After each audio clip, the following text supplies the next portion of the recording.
This is On the Ice, presented by Independence Blue Cross, a weekly recap of your Philadelphia Flyers from blue line to blue line. Broadcasting live from Chickies and Pete's, tonight's show is brought to you by Pan and Stone Spa, Pat Dion Beverages, The Capitol Grill, Chickies and Pete's, Payroll Service Solutions, and Independence Blue Cross. We now go live to Chickies and Pete's for On the Ice, presented by Independence Blue Cross. Now, here are your hosts, former Flyers goaltending great Bernie Parent and Paul Jolovitz. All righty, everybody. Welcome to the Independence Blue Cross On the Ice from here at Chickies and Pete's in Malvern.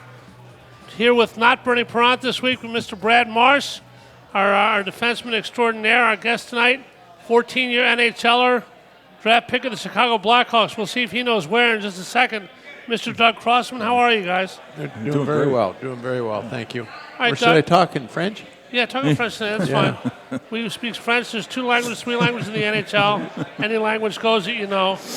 Doug, right away, I like to ask people questions about themselves. Usually people have no idea. Normally how many goals you scored, but I'm not going to ask you that. No.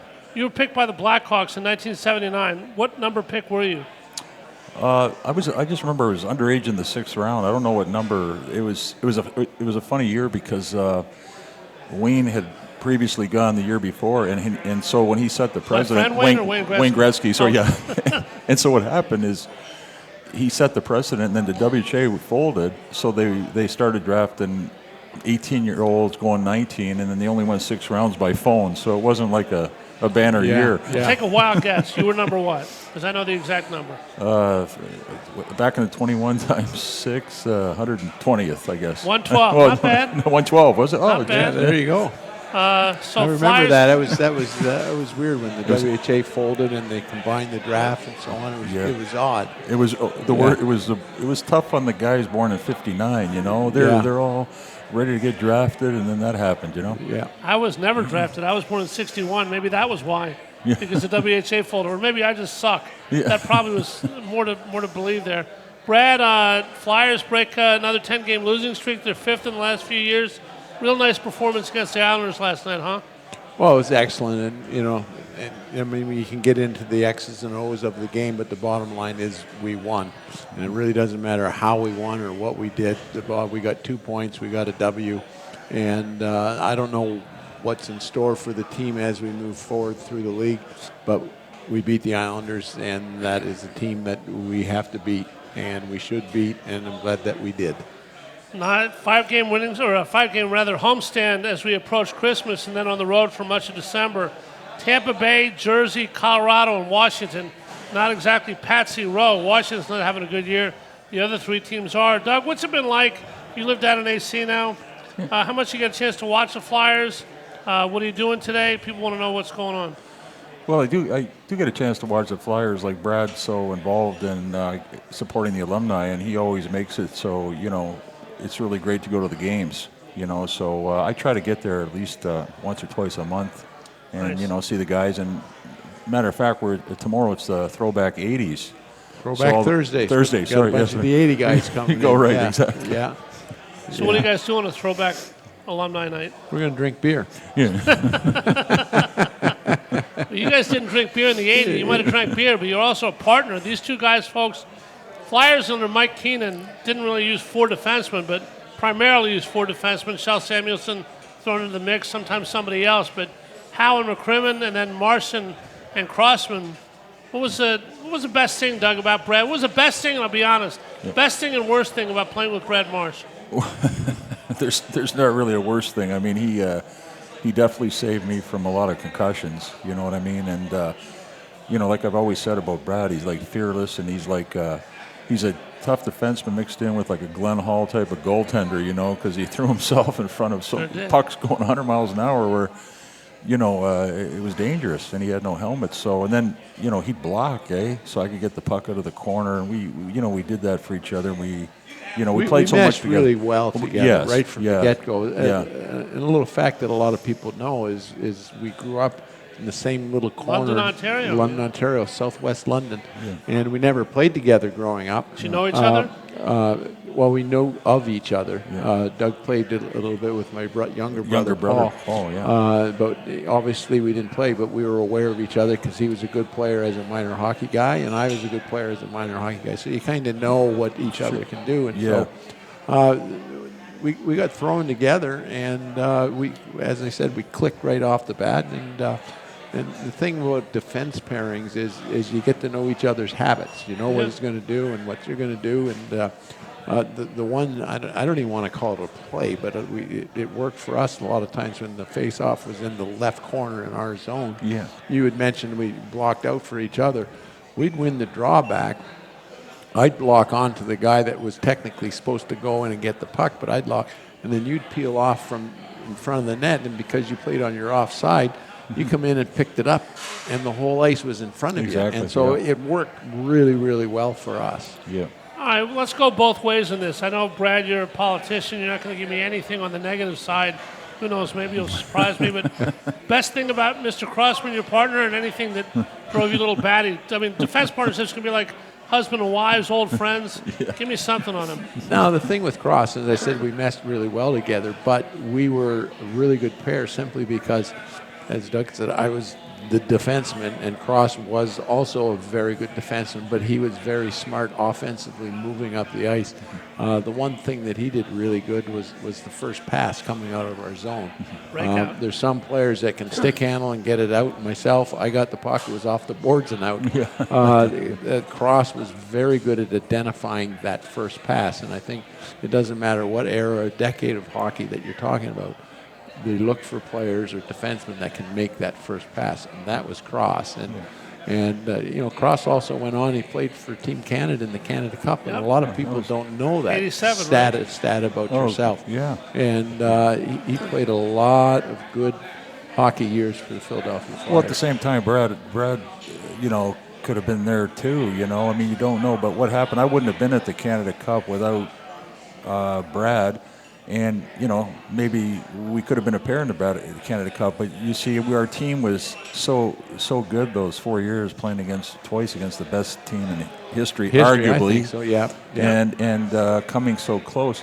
So we got rewarded when Mike ended up coaching, so he invited a number of the Flyer players, and Brad could have been there too. And I don't know why, but well, that's the way it goes. But it's the team helped me. Play on that team for sure. I'm going to break a silence that I've had for a long time, but something's got to go. Mike Keenan asked me to be on that team, and I had to tell him. I said, Mike, I'd love to skate for you. I'd love to. You're going to have to deal with Gretzky and Lemieux because I'm not Canadian. And he was a little bummed out, but somehow they dealt with it. And obviously that was a great team. And before we get to Mike Keenan, guys, I want to talk a lot about him. But you didn't literally play with four defensemen, but sometimes you did. Do you ever play 4D for a whole game? Obviously, that gives you a huge commitment. You got to be in unbelievable shape. We're going to talk about that in a second, Brad. But what's it like playing basically with 4D in the fifth and sixth? They're just throw-ins, if at all. It's great if you're one of the 4D. And we were fortunate, and Mike often did shorten the bench, and we were the benefactors of that. Howe and McCrimmon and Marsh and Crossman, and we were the benefactors. And as I said, we were one of the four, so it was great. And but you know what? Back in those days, it was a little different game. And for myself, especially, is my role was just our zone. And so, as long as I looked after that, the prototypical defensive defenseman. Yeah, Mike was happy, and so he likes putting out the players where he can trust and he knows he's going to get the job done. All right, guys. Mike Keenan was brought here to coach a team that was well along the way. Obviously, actually, before you get to Mike Keenan, one of your teammates, obviously, with that team, and not kind of Carter Hart's age, a little bit more than that. Pelle Lindbergh, obviously, a tragic situation himself. I never realized this, Brad. I don't know why I didn't. It's my fault. But you named your first son after Pelle, huh? Correct. Eric after Per Eric. Talk about that if you like. Well, I don't know. It was just one of those things. I think a lot of people, at various times when they're expecting and you're thinking of names, you name it after your dad or your mom or your wife's dad or mom, and that's a lot of things, especially for the firstborn. But we were a very close team back then, especially in '84 and '85. We were a very young team, and we kind of grew up together. And Pelle was the goalie, that gave that young team the confidence to take chances and the confidence to try things. Because if we made a mistake, how many times Belly stopped the puck? He covered up for our mistakes, and so Exactly. we grew up together. And so when he passed. My wife obviously was expecting, so it wasn't something that was 1 year, 2 years away. It kind of happened at the same time or simultaneously. So it just seemed to be the right thing to do, or the natural thing to do, because I had a lot of respect for Pelly, and he was a great guy. And, that's how you want your kids to grow up, to be great guys when they're named after somebody. Doug, absolutely. I can understand that in every way. And you hear all the time players on any team, in any sport, anywhere, talk about how close they were or how they fractured the locker room or something about the dynamic of that team.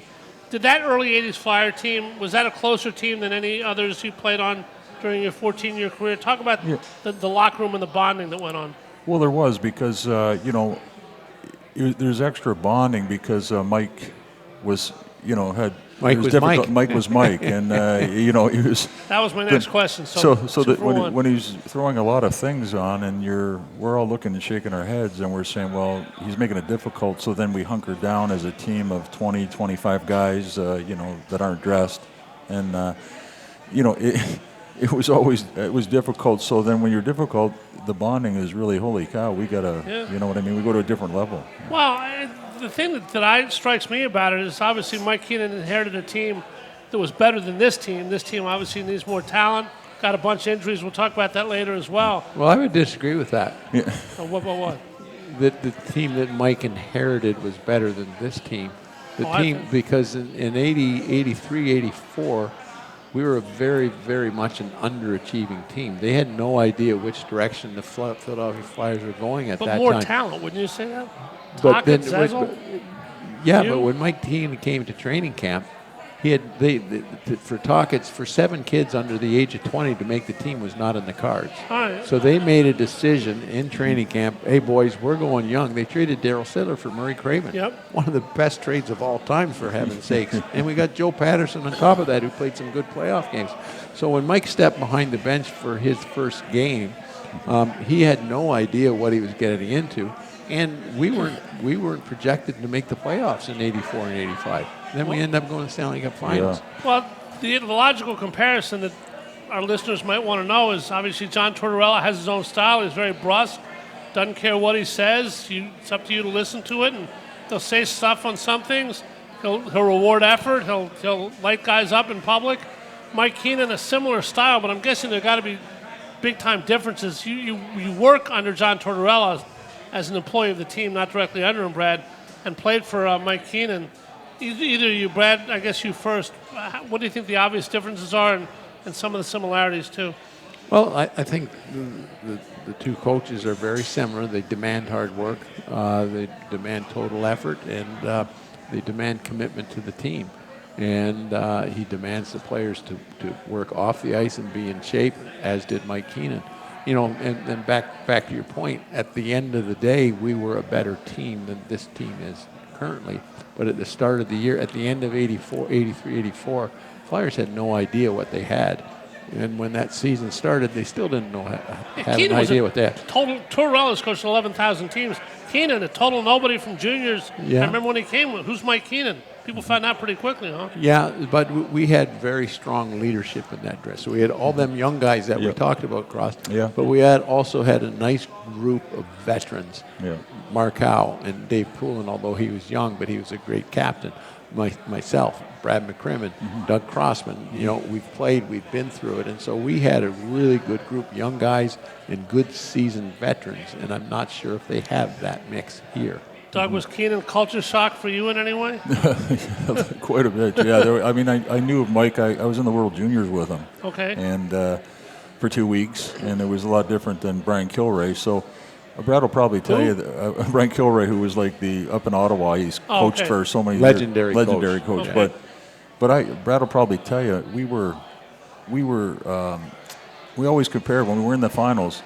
The Oilers were like the Lakers, freewheeling, and we were kind of the Celtics, and it was a classic matchup because we were more positional and more defensive, and they were freewheeling. And I just remember it couldn't be more stark. We always brought that up because it was a classic matchup, and I just remember in the old style, old Edmonton Oilers, there was only like cinder blocks.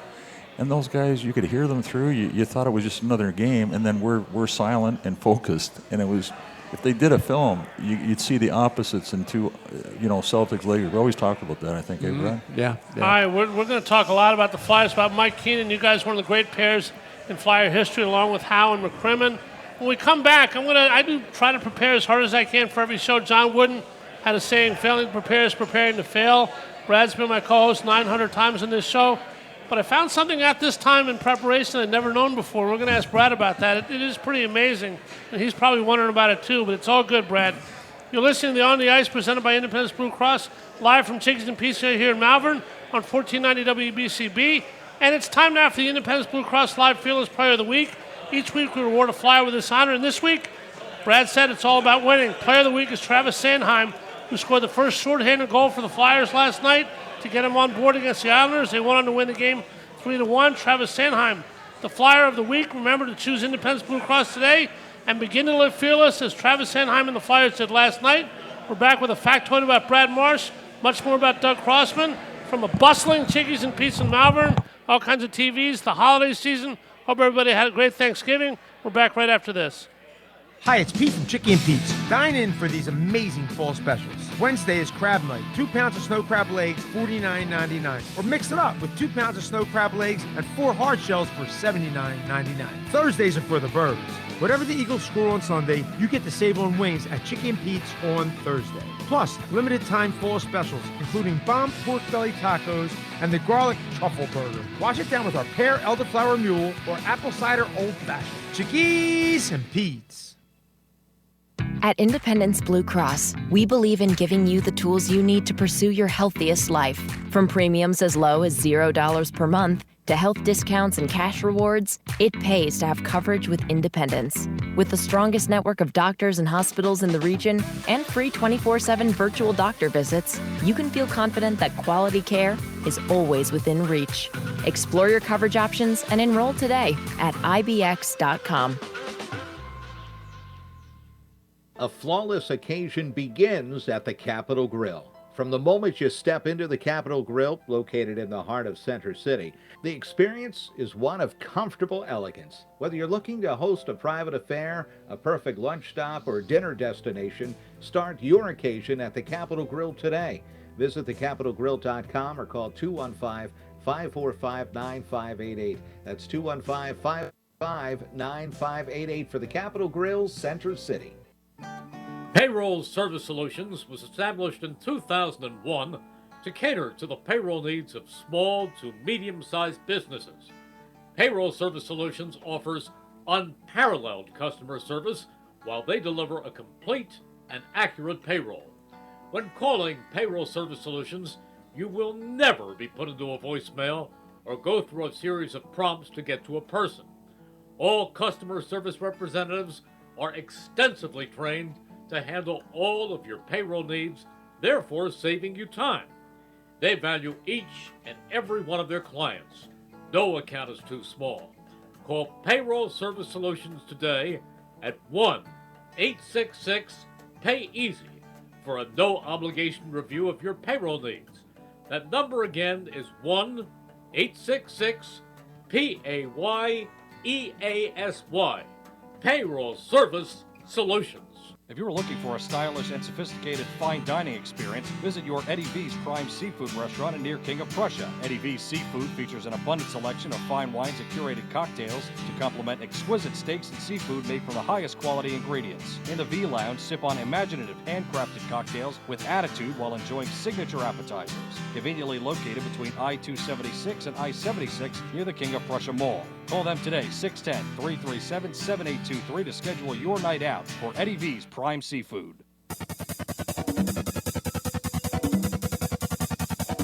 We now return to Chickies and Pete's for On the Ice, presented by Independence Blue Cross. Once again, here are your hosts, Paul Jolovitz and former Flyer Brad Marsh. From Chickies and Pete's in Malvern, got a lot of activity going on in the holiday season. Hopefully everyone will have a wonderful and safe holiday season. You're listening to On the Ice, presented by Independence Blue Cross. It's time now for our Smart Stat of the Week, brought to you by Payroll Service Solutions. Call them today at 1-866-PAY-EASY. That's 1-866-PAY-EASY. Unfortunately, we have to play both sides of the fence here. The goods are good, the bads are bad. Flyers 14 and change percent heading into last in the NHL. 0 for 2 against the Islanders. They're 0 for 16 over the last 6 games. Special teams, a big focus. They happened to win, got a shorty, got to improve the power play. That was your Flyers Smart Stat of the Week. Once again, brought to you by Payroll Service Solutions. Call them today at 1-866-PAY-EASY for the smart choice in payroll services. Payroll Service Solutions, catering to the small and medium-sized business to handle all of your payroll needs. Call them once again at 1-866-PAY-EASY. All right, Mr. Marsh, I've worked with you for a few years now, and Brad Marsh is a tremendous guy, always in tremendous shape. I had no idea where the incarnation that came from, obviously a professional hockey player. And, Doug, I'd like your point of view on this, too. But I was prepping last night, Brad, and you always read an article you've never read before somewhere, and I was reading one of those. Mike Keenan was obviously a taskmaster. He was obviously hard to play for, got results, it is what it is. But he got you guys into amazing shape. But I heard that you were in good shape, but you wanted to be in better shape, and he got you into shape so much that you entered a triathlon due to what Mike Keenan did for the Flyers. A, is that true? And B, tell us about it if it is.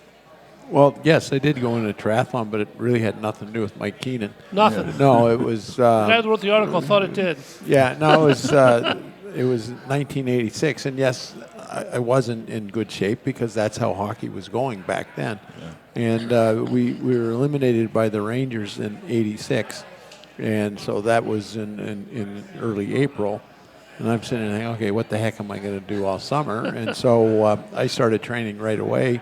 Riding my bike, that's what I did mainly. And then I read an article about this triathlon, Liberty to Liberty it was called. So you start at the Statue of Liberty, you dive in the Hudson River, and you swim 1.5 miles. You get out, you ride your bike to the Liberty Bell, and then you run around the streets of Philadelphia. Wow. Yeah. And so I did it. I trained for it. I did it. I was very serious about it. I actually had very strict diet while I was training, stopped drinking. No, that's the wrong word. I cut down drinking the beer, but I trained very seriously for it. And so my only goal in the race was you had to make it to the Ben Franklin Bridge by a certain time because it remained open. You could ride your bike over the bridge. Right. If you got there too late, then you had to go on the bike path, on the side of the bridge. And I said, I can't do that. You got to be like a real athlete, go on the road. And so that was my goal. I made it to the bridge before it closed, and then luckily that was the year the Philadelphia, downtown Philly, they had a garbage strike, so there was garbage everywhere. Wonderful. It was a mess. You know about this, Cross? It still is a mess. And then I knew Brad did the triathlon. I didn't know it was like I'm getting how hard it is. Yeah, and then so they cut the run portion of the triathlon down, so it's just 10 miles through the streets of Philadelphia. Yeah. And but like I said, I trained pretty good, and it was cool. It was very, very enjoyable. I'm glad I did it, and I did a number of triathlons. None of that distance, but it was good. And so I continue to ride my bike. I go on races. You rode across Canada. Yeah, I try to beat all the young whippersnippers on their bike, and it's fun. Doug, you played for a ton of coaches in your career. We always hear Mike Keenan. We hear John Tortorella. They're tough. Yeah.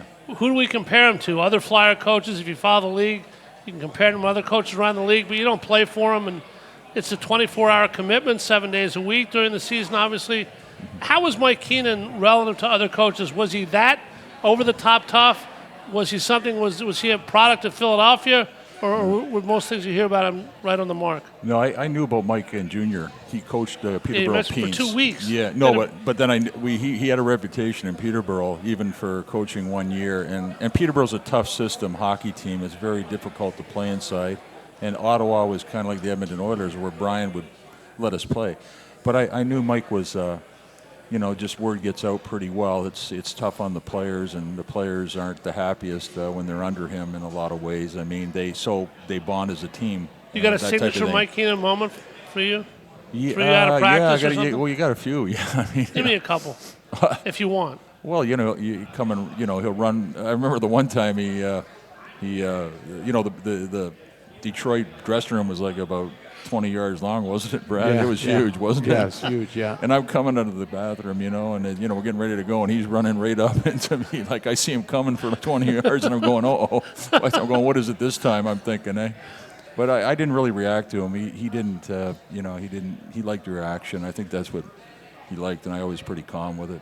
But I remember that. I could just see it, instead of a sudden thing, 2 feet away or 5 feet like a normal dressing room. Was he a yeller, Brad, in the dressing room? I mean, to talk about trying to get a reaction. Some guys are all bark and no bite, and then behind closed doors are much different.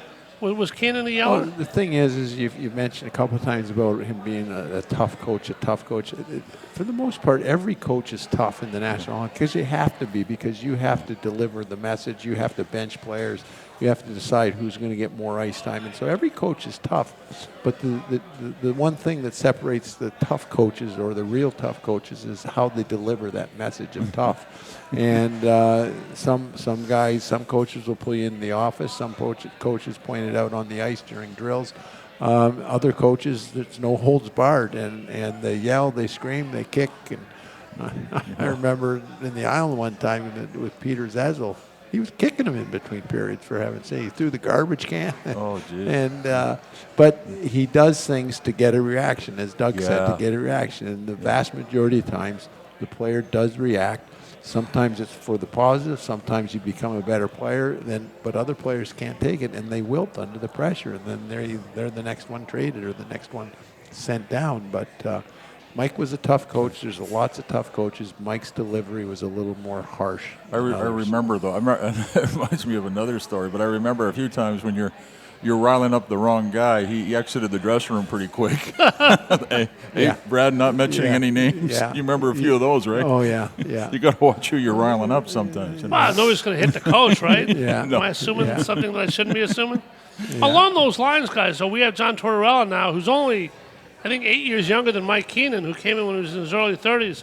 John Tortorella's in his 60s now. And Brad, you work for the team. I don't want to get too inside here for sure, but a lot of people think, and there's been articles about this, that John Tortorella, obviously, as there's a lack of talent on this team, there's a ton of injuries. Carter Hart saved the bell the first bunch of games. His goals against gone up from 1.9 to 2.7 something. And after the games, Tortorella sometimes says stuff where the articles are about Tortorella, what he did or didn't say. How much do you think he's taking a bullet for the team and deflecting attention away from the lack of talent and taking it himself and saying, I'll do that if it helps his hockey team? Well, I think John, I've only met him one time for a short time. Anybody that I know that knows him, played for him, worked with him, loves him. I haven't heard anybody say a bad word, and so he's very experienced. And I think that he knows exactly what he's doing. He knows exactly what he's saying in the press conference, and he crazy knows, like a fox, huh? Yeah, and he knows why he's saying it and what he's doing. And right now, it does no good to dump on our team because we have so many injuries, and you can't play if you have injuries, and you can't play when those injuries are some of your top players. Doug, I'm always of the belief in any sport, anywhere, that injuries are not an excuse for anything. Find out what your depth is, find another system, get lucky, whatever, find a way. But I realize that at some point it has to hurt your team. Otherwise, I'd be playing professional hockey just because I can walk out on the ice, and that's never, ever going to happen, obviously. But at what point, you played again 14 years in the NHL. I know there's no way you can answer this because names are names and past is the past, but at what point do you think injuries start to be a distraction as opposed to just a routine part of every team? When do injuries drive you crazy and you look up in the sky and say, why us? You remember that happening? Oh, yeah. It's usually if there's a number of them. It's hard to recover from 4 or 5 key players. You can do all right if there's 1 or 2. And then also you got to remember, it gives an opportunity for that young guy, if he's brought up, or the player that's not playing as much, and then he gets a chance to really show himself, and that's what you need, and that's part of the game. I just remember, obviously, a big-time injury everybody remembers with Timmy Kerr. That's 50 goals, and you need that goal. Don't replace that. You can't replace that, and that's the injury everybody remembers against Edmonton. Well, currently, Scotty Lawton back last night, Travis Konechny skating again, Cam Atkinson maybe back tomorrow night even. Who knows? He's Ryan skating. Ellis? Ryan Ellis is not going to be back tomorrow night. Out for the year. Sean Couturier out for 3 or 4 months. JVR. But that's when it becomes a distraction. If you go back to the first year Ryan Ellis was here. Was that last year? Yep. When he first got injured, the conversation for days and weeks and months, when's Ryan come back? When's Ryan come back? Well, the players have forgotten about them, and so that's not. But now, then you go through the injuries. You can deal with the injuries and you try to work through it, but the distraction is nobody knows when they're coming back. Nobody knows when they're going to get help, and that's when it becomes frustrating. And especially in hockey, when the games happen, 3 and 4 games a week. Guy's out for 10 days, 2 weeks. Yeah. He misses 6 games. It's not like football. You play once Right. a week. Then And you get a bye week, It's it different. can hurt a team. I mean, a couple years ago, Ivan Provorov had a really good year. Supposed to play with Ryan Ellis last year. Listen, I'm not going to give Ivan Provorov a pass last year. He was terrible. He's much better this year, by the way. But at some point, He hasn't been good for a couple of years. not what he was, but he's certainly been bounced back this year a little bit. Well, another thing with the injuries, too, you got to remember from But back when the game started, remember, they just give you, ice for everything. You broken leg, here, take some ice and get back out there. Now it's like, Well, hockey player just stitch him up and get him back. No autopsy, no Unlike missed that time. World Cup of soccer we're watching are. now. Holy moly. There we are. Not a lot of drama in hockey. I assume hockey players not a fan of soccer drama. We'll talk about what hockey players are a big fan of, talk about this team, talk about the injured players, the young players, some players who may be opening some eyes for the Flyers, who play Tampa Bay tomorrow night at home. Second of a 5-game holiday homestand, not holiday, pre-holiday. This is On the Ice, presented by Independence Blue Cross. From Chickies and Pete in Malvern. We're back right after this. Stay with us, folks. Hi, it's Pete from Chicky and Pete's Incredible Crab Specials Wednesdays this fall. 2 pounds of snow crab legs for $49.99 or 2 pounds of snow crab legs and 4 hard shells for $79.99. Thursdays is Chicky and Pete's Go Birds Wing Special. Whatever the Eagles score on Sunday, get that percentage off your wings on Thursday. Higher score, bigger discount. Plus our fall specialty menu with the mouth-watering garlic truffle burger and B-Dog Impact Nachos. Enjoy a pumpkin shandy or a smoked apple cider margarita. Chickies and Pete's.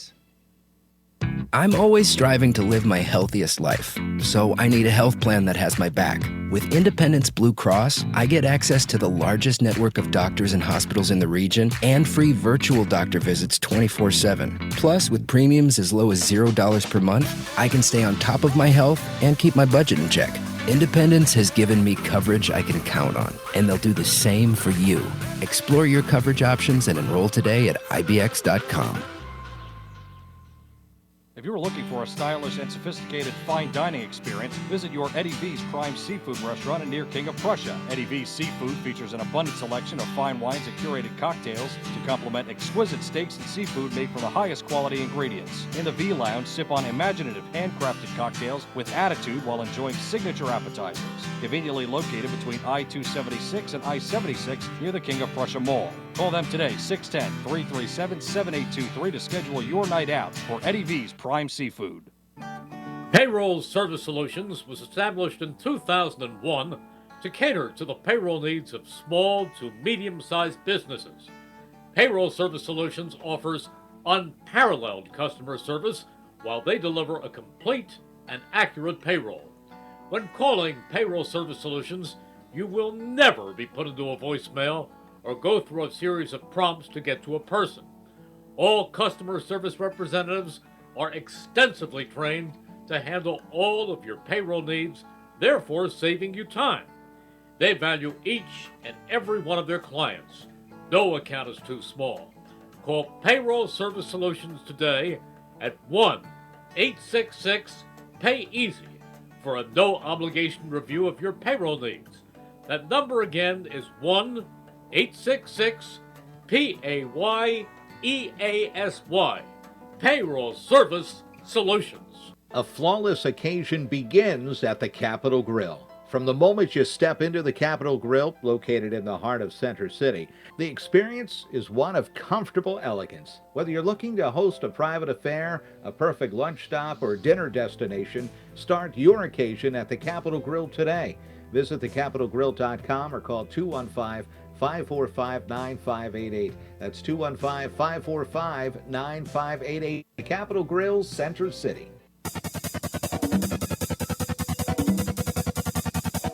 We now return to Chickies and Pete's for On the Ice, presented by Independence Blue Cross. Once again, here are your hosts, Paul Jolovitz and former Flyer Brad Marsh. As always, here at Chickies and Pete's, we thank the fans and people for coming out to see our co-host, Brad Marsh, and our guests. Love it. It's because of you that we do this show, and we appreciate it, and should mention it as often as we can. Doug Crossman is our guest tonight. Doug, Flyers last in the power play in the NHL. You were a skating defenseman, as Brad mentioned. He was a defensive defenseman. You were the breakout guy, brought the puck up the ice. You played the power play. What's the secret to a good power play? Obviously, the Flyers don't have Wayne Gretzky, they don't have Connor McDavid, but you can have a good power play without great players. What is the secret to it? Well, the secret is, first and foremost, even when it comes to me and Brad, there has to be chemistry. It has to be the same guys over and over all the time. You usually have 2 units of power plays. You got to build lines, and this is what's lacking. What I notice in the NHL a little bit is they're changing lines and players every shift. And if they did that with, unfortunately, we were lucky. But coaches Brad, know that, don't they? They're not stupid. Well, I don't know what some of the. No, I don't. No, they're all rocket scientists outside. They go home and do a little physics after the hockey. But anyway, this is what really blows me away. When you have to, I'm old school. The production line, Lindsay, Howe, and Abel, all the lines. Cool, Robin Cooler. Yeah, and Robin Cooler. You know what Legion of Doom. Gillies, Bossy, Trotchy. That's what has to be established, and that takes a couple years. And if you're changing every shift or every game, I mean, how are you going to have a good power play or a good team to begin with, right? Brad, if I said there are 2 reasons, and one is predominant, obviously there's some of both, is the Flyers' problem a lack of talent, which is in part caused by the injury situation, a lack of system, a lack of familiarity? What would you say the 14%? Because they're last in the league where everybody plays this way, but they're at the bottom of the heap right now. Why do you think? Well, I think it's. I really do think it's the injuries. They haven't been able to play together, bond together, practice together. A lot of forwards are hurt. Work on anything. And you look at the forwards that are out right now, they'd be on the power play. And so in this case, I really, really think it's the injuries has the most to do with it. It's I don't know if demoralizing is too strong, but you're going into the game, you have all those injuries, and you have 4th-line players playing first-line minutes. And it's no disrespect. I don't mean anything negative towards those players because there's a couple of them working their butts off. Yeah. But, Tippett. sometimes it reminds me, I played 92, 93 with the expansion Ottawa Senators. We were terrible. But we had such a great group of guys there because we knew we didn't have the talent to win a game. Right. And we ended up winning 9 games that year, for heaven's sakes. Yeah. And it was a long whole season. Year? Yeah. I mean, Washington set the record with 8. You beat them by 1? Yeah, we ended up with 21 points. Wow. You're kidding. Yeah. I missed that year. What was it? Who was 92, coaching? 93. Was it Brian Murray? No, Rick Bronis in Oh. Ottawa. Oh. But anyhow, the point I'm saying is we knew that we weren't very good and we weren't going to be able to compete.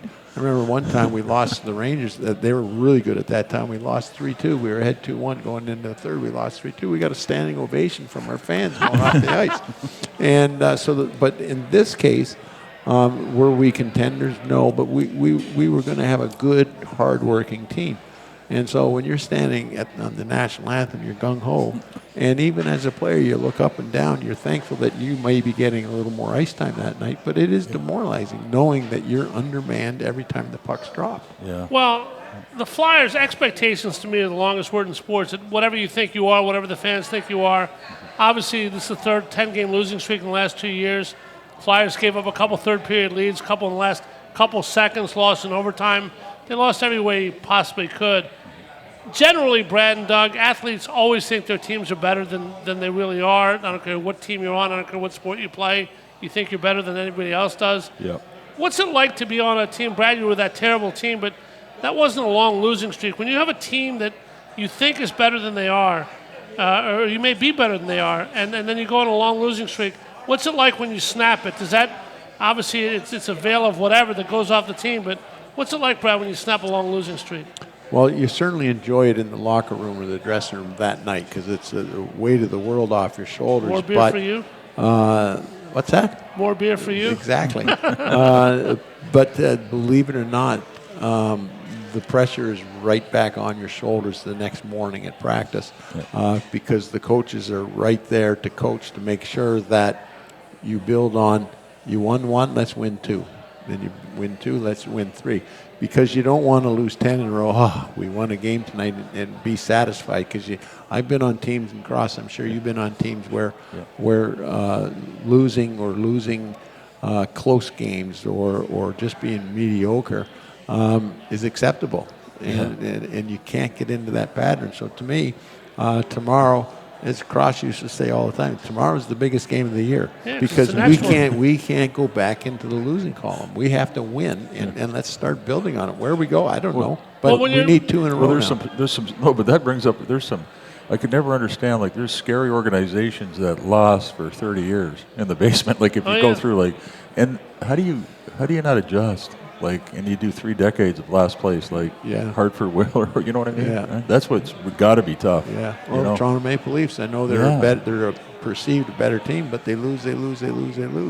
And there's a classic example of a team over the decades, as you were saying. Yeah. Think they're better than they are, and they're really not that very good. But do you play not to lose? So we hear you don't want to, nobody wants to lose, obviously, but is playing not to lose a bad formula for not losing? Exactly. Yeah, you have to play the hockey and go and get the puck and just show your ability and show and build on that. But there's some of the systems out there on these organizations that lost forever. I couldn't believe it until they made a. And do you remember the famous Wayne Gretzky calling New Jersey Devils? Oh yeah. Well, then they had a turnaround, didn't they? Yeah. Oh my! So that was kind of like him helping the organization because they went from that to Stanley Cups. You know. Well, there's a turnaround that I've kind of refrained from talking about forever. I don't know why, but I'm going to break open the cherry tonight. Doug, you played with our friend Mr. Marsh here, and a lot of people have asked me when they find out who I do the show with. Obviously, Craig McTavish, the last NHLer, will go without a helmet. Yeah. When the rule was passed, people were grandfathered, which means they could wear whatever they wanted until the end of their career. And Brad, you chose not to wear a helmet. I don't know how else to ask this, but why? I mean, well, a little side note to the gentleman you just brought up. All 3 of us grew up together. 2 miles from each other. I played minor hockey with Craigie McTavish. Wow. Did he tell you never to wear a helmet if the No, but you got to remember my age. When I broke in the league in '78, most players did not wear a helmet. But all of them did after the rule, except you. And Craig McTavish. But there was others, Randy Carlo, Doug Wilson, they were all slowly... But the inherent fear of a puck coming at your head at 100 miles an hour, whether it's comfortable or not, takes most people over to the sane side. It didn't take you there. I'll blend this story, even when you're talking about hockey players and injuries. Yeah. I played with... I knew Craig. I played with 3 out of the 4 that got a serious injury. Brad got from Cam Neely from behind, and he's playing the next day. Blood coming out, and you're on the ice. And then I played with Ron Duguay, carried off the ice in a stretcher. He's playing the next day, banged his head. And then I played, Doug Wilson had, from what I understand, I'm not a doctor, brain fluid going through his nose. Oh, yeah. And he's playing. And those were 3 out of the 4 guys with kind of pretty good knocks on the head, and they're playing the next game. Did your mother with no helmet? Your mom ever ask you, what the hell are you doing? No, but I'll tell you a story. Doug brought it up. I got hit. Cam Neely and Ray Bork rode me off in the old Spectrum when the turnstile was close, and I hit my head on it, and I was knocked out. And, a lot of blah, blah, blah, blah. And I didn't play the next day, but I played the following week. And so I put the helmet on, doctor's orders, because just like when you hurt your knee, you wear a brace. So I damaged my brain, I wore a helmet. And while I had, for the rest of the season, while I had my helmet on, I was never hit with so many cheap shots, high sticks, elbows. I was getting hit more with my helmet on. So the following season, I said to my wife, I was in Toronto at that time, I said, I'm taking the helmet off. So I take the helmet off. I don't get hit anymore. I get hit with respect. I don't get hit with elbows. I don't get hit with cheap shots, dirty shots, high stick. The analogy kind of is that I'm thinking of is before goalies were masks, nobody would shoot high because obviously it would hit him in the head, and there's a respect among thieves as there is in all sports. Is that kind of the same thing? Yeah, it is the same thing because you hit the player differently, and now you got these guys running around like a suit of armor on. There's more, and I don't have the stats to back this up, but we just spent most of this show talking about injuries. There's more injuries in the game of hockey now than there was back when we played. It's an amazing stat. I mean, hockey players are tough. You see in soccer, a guy get tripped or even not touched, Doug, and you think that Quincy should come out for an autopsy. You think guys should come out for an autopsy. The guy gets up and skates away and says, when's the next shift, huh? Yeah, exactly. I mean, if you did that in hockey, I think you'd lose a lot of respect, that type of thing. When there was none of that, or ended pretty quickly. You know? Another little simple analogy I love telling, in Canada, everyone plays hockey, as you know, and we used to play in the house because it snowed all the time outside. Yeah. We used to, get coat hangers and roll them up and tape them up, and you'd play stick hockey down in the basement where you get a little wooden stick and you play stick hockey. We used to put our kids in the basement all the time. Never a problem. They're down there playing hockey. Boom, boom, boom. Santa Claus brings them a helmet for Christmas. Next thing you know, I'm down there breaking up a stick fight because they're hitting each other over the head. Boom, boom, boom. Because it feels cool and it's not they're not going to get hurt. I don't know. Well, here's another one too. I'll just can you say yeah, sure. Oh, sure. Yeah, definitely. All right, because we got so much to talk about. Obviously, we got a story from Mr. Crossman, and if you're not familiar with this show, you'll be shocked to hear that there's a team named the Warriors that Stephen Curry cannot make. How's that possible? We'll talk about it with Brad and Doug Crossman, Independence Blue Cross on the Ice. Not joking, folks. Back after this from Chickies. Hi, it's Pete from Chickie and Pete's, and we know Saturdays in the fall are special. Why? College football. And we have you covered with food and drink specials and the best in-game experience to watch your team or the college football game of the week. Come watch Penn State, Temple, Villanova, Notre Dame, Texas, Michigan, Georgia, and more. College football Saturdays are special at Chickies and Pete's. At Independence Blue Cross, we believe in giving you the tools you need to pursue your healthiest life. From premiums as low as $0 per month to health discounts and cash rewards, it pays to have coverage with Independence. With the strongest network of doctors and hospitals in the region and free 24/7 virtual doctor visits, you can feel confident that quality care is always within reach. Explore your coverage options and enroll today at ibx.com. A flawless occasion begins at the Capitol Grill. From the moment you step into the Capitol Grill, located in the heart of Center City, the experience is one of comfortable elegance. Whether you're looking to host a private affair, a perfect lunch stop, or dinner destination, start your occasion at the Capitol Grill today. Visit thecapitolgrill.com or call 215-545-9588. That's 215-545-9588 for the Capitol Grill, Center City. Payroll Service Solutions was established in 2001 to cater to the payroll needs of small to medium-sized businesses. Payroll Service Solutions offers unparalleled customer service while they deliver a complete and accurate payroll. When calling Payroll Service Solutions, you will never be put into a voicemail or go through a series of prompts to get to a person. All customer service representatives are extensively trained to handle all of your payroll needs, therefore saving you time. They value each and every one of their clients. No account is too small. Call Payroll Service Solutions today at 1-866-PAY-EASY for a no-obligation review of your payroll needs. That number again is 1-866-PAYEASY. Payroll Service Solutions. If you're looking for a stylish and sophisticated fine dining experience, visit your Eddie V's Prime Seafood restaurant near King of Prussia. Eddie V's Seafood features an abundant selection of fine wines and curated cocktails to complement exquisite steaks and seafood made from the highest quality ingredients. In the V Lounge, sip on imaginative handcrafted cocktails with attitude while enjoying signature appetizers. Conveniently located between I-276 and I-76 near the King of Prussia Mall. Call them today, 610-337-7823 to schedule your night out for Eddie V's Prime Seafood. We now return to Chickies and Pete's for On the Ice, presented by Independence Blue Cross. Once again, here are your hosts, Paul Jolovitz and former Flyer Brad Marsh. All right, we got one for Doug and one for Brad, but Doug, you had a story that we stopped you in midstream at. Tell us what you were going to say. Yeah, it was just another kind of, you're thinking about injuries and stuff, and Brad will tell you, like Sandstrom was an irritating winger back in the New York. And Thomas Sandstrom. Right? Yeah, and Brownie got a little upset. He was watching this all year long, Brownie, because normally Brownie wouldn't be tussling with him, right? You know, he would come down, and the goalies are different. Some goalies want you to do the what do you call it? When you lift one leg, the pelican, or who's that? The flamingo. That's what we called it. When you lift one leg, and then you look like you don't want to block it, but the goalies want you to see the puck, see it, yeah. and then other goalies don't. So they want you to keep it there and take it off the ankle, right?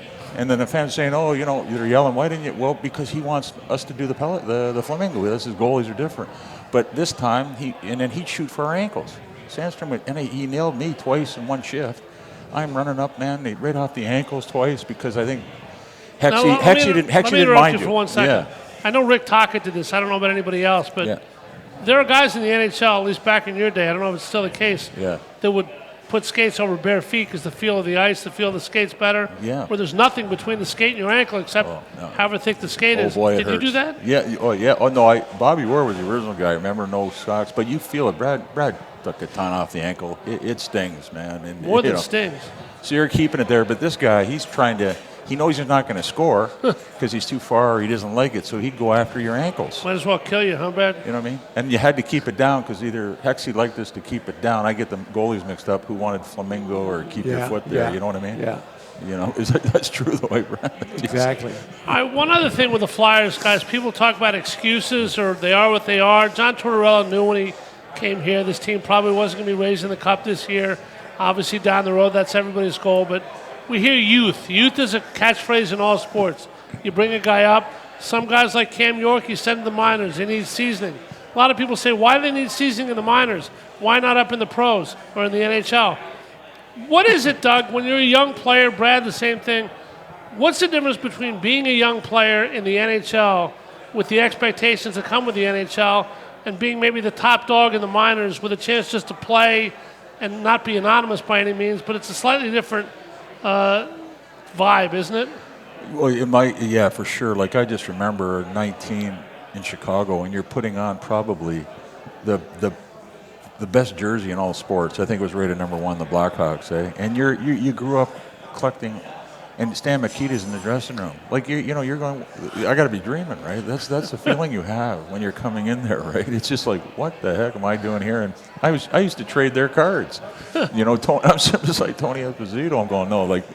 I think I'm dreaming. I better wake up and head back to London, Ontario. Did you actually have hockey cards you went in the locker room after practice and you signed this? No. But I got them back in London. I had them. Wow. But we used to, Brad did the same thing. Eh? All the power play stuff we traded. Now all of a sudden you're there, and there's not a feeling like it when you first show up in that age, and you've admired all these guys. Yeah, Brad, you were a young player too. What's the difference between when you're young and when you're older and the expectations are different? Well, it's a slippery slope when you're a young kid, and I think a lot of it at times doesn't have anything to do with his talent or his ability or his skill. A lot of it is his mental capacity to sit on the bench and learn to play 2 and 3 shifts a period and still learn to work hard and practice as opposed to moping around. And so a lot of times when they send a player down who's very skilled, it's more to do with what's between his ears than anything else, and you have to learn. Some players have to learn to be good and have to learn to be great. And I mean, Cam York, he's a player that has the capability to play big ice time. He did it as a kid. He did it in college, et cetera, et cetera. And for that type of player to sit on the bench, it doesn't do anything good. So, as you mentioned, it's good for him to go down. I don't know how he's doing down there. I haven't really read any reports. Yeah, well, that's great. Yeah. But it's important for skilled players to be able to learn how to play a skilled role. And it always scratched my head. Oh, we're bringing up so and so. Well, they bring up the top scorer, the skilled players from the farm team, and they put them on the 3rd and 4th line with a couple of less talented players. And it always, like, if you bring up a kid from the put him on the first line. Put him right where they're. Put him where he's supposed to be. Yeah. It's interesting because you bring that up, and then now we watch the Flyers. Everybody's new for John Tortorella, other than Cam Atkinson, who hasn't played yet. And obviously, if you've coached them before, they know you a little bit before. But young players is one thing, but every coach is different, every system's different, every atmosphere is different depending on the fans and a lot of other things, Doug. But how long did it take you before you felt comfortable in general with a new coach? What was there?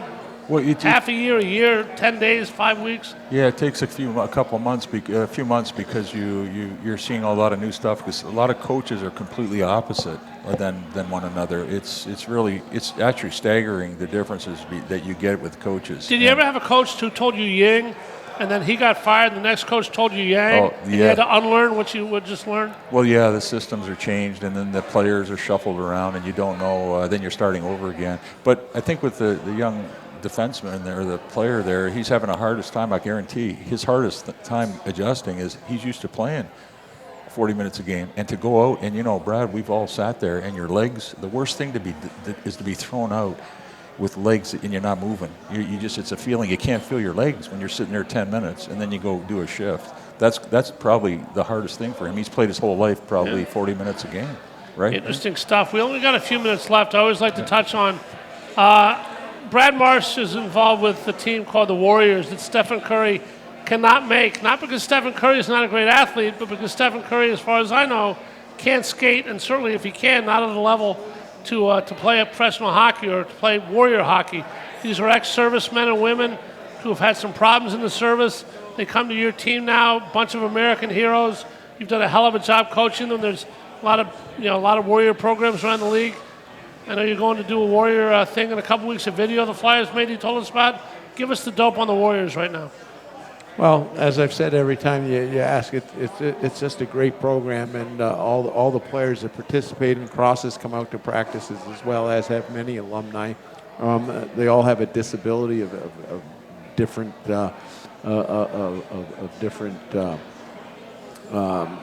whatever word I'm persuasions or yeah, they all have a disability of sorts, and minimum of a 10% disability, and we're all standing disabled, so it's not like there's no amputees. We're not playing sled hockey, and it's just been a wonderful experience. We started with a Learn to Skate program. Now we have 4 full teams plus, and we went to Troy, Michigan with 4 teams. It's just great, and it's wonderful. I like hanging around them, and hopefully they like hanging around me, because I'm Mike Keenan. I'm Mike Keenan sometimes when we have practice. No, I enjoy skating them. And I tell you, that's why we win a lot of games, because it's not beer league hockey. Those guys bring an attitude to the rink, and they're in it for the right reasons, and they're in it to make the Flyer Warrior logo proud. All right, we got 1 minute left, Brad. I'm going to swear you into the witness stand right now. Be honest. Did you ever, as a coach with the Warriors or whoever, did you ever have something happen to you with a Mike Keenan or anybody else? They did something, you said, damn it, if I ever coach someone behind the bench, I'm doing this to that, to whoever, who's not going to know why that happened, but I'm bringing it from my past. That ever happened to you or happened with you? I don't know. I think I've coached a lot of teams, not just the Warriors, and I think every coach that I've had along the way, you can see a little bit. And I go all the way back to Bruce Stewart, who was, you'll remember him from Southwest London. Yeah. He was my coach in minor hockey for 5 years, and he was a tough son of a gun, and that's where I learned my work ethic from. So there's a little bit of every coach in me when I bring it to the Warriors. Well, you guys got to. Well, I'll tell you one thing. Yep, I was at the very first practice, and to see the improvement, it's night and day. Like, it's unbelievable from, what was it?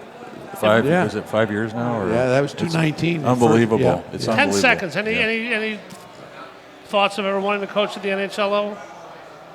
I did when I first retired, but your path goes this way, and I went down the charitable path and the front office path, and it's too far to. I don't even know the lingo anymore that these coaches use. Holy moly! So. All right, we've had a great time tonight. Doug Crossman's been our guest. Thank you so much, Cross. It's always a treat to have you here. You came on 1 day notice. You're a great guy. I hope you had a great Thanksgiving. And, great, Paul. I appreciate it. Thank you. Thanks, and always a pleasure having down here. Brad, your ex-partner, had to be great to see him. Oh, awesome. I see him, as he said, he goes to a number of games. I see him at the rink, and Cross comes to Warrior practices, and he comes to pretty much every alumni event. I can try to make, That's and terrific. tomorrow too. Flyers continue the homestand tomorrow night against Tampa Bay. Thursday night's throwback night for Doug and Brad and the like. Chris Irmer produced this program. Keith Noonan back at the station. Thank you both. Hope you had a nice Thanksgiving. This has been the Independence Blue Cross on the Ice from Chickies and Pete's in Malvern, where we'll be next week, Wednesday, 6 to 7 for another Flyer guest. I'm Paul Jolovitz for Brad, for Doug, saying good luck, everybody. Have a great week, and go Flyers. You've been listening to On the Ice, presented by Independence Blue Cross. Tonight's show is an exclusive presentation of 1490 WBCB and heard around the world at WBCB1490.com.